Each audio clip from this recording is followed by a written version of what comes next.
আসসালামু আলাইকুম বন্ধুরা, আশা করি সবাই ভালো আছেন।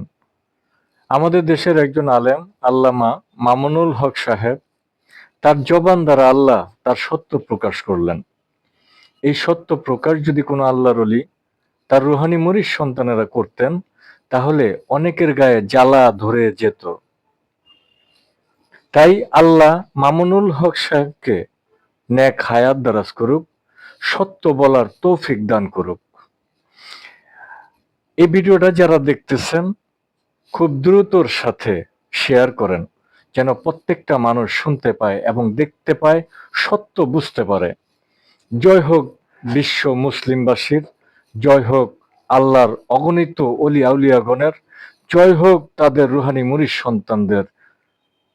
খুব খেয়াল করে কথাগুলি শুনুন। ইমামতের কাজকে নিজের কাজ বানিয়ে নিয়েছি, মুসল্লিদেরকে দিন শিখাই, ইমামতি করি। ইমামতি করা মানে হলো 5 ওয়াক্ত জামাত পড়ায় বাকি সময় ঘুমানো না। হ্যাঁ, এই মসজিদের ইমাম সাহেব যারা আছেন শুধুমাত্র 5 ওয়াক্ত নামাজ পড়াবেন, ফজর থেকে জোহর পর্যন্ত ঘুম, জোহর থেকে আসর পর্যন্ত ঘুম, আসর থেকে মাগরিব পর্যন্ত ঘোরাঘুরি, মাগরিব থেকে এশা পর্যন্ত আড্ডাবাজি, এশার পরে আবার ঘুম। এর নাম ইমামতি? এর নাম হলো ইমামতির চাকরি। কোন চাকরের জন্য ইমামতি করা জায়েজ নাই।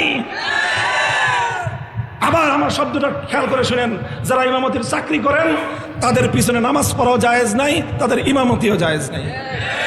কারণ চাকরি করে যারা, সে চাকর।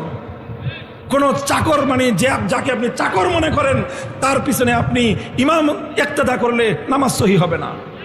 এই জন্য আপনাকে নামাজের শুরুতে ইক্তেদা করতে হয়। কি ইক্তেদাই তো বিহাজা চাকর লিখি বলেন, ইক্তাদাইতু বিহাযাল ইমাম।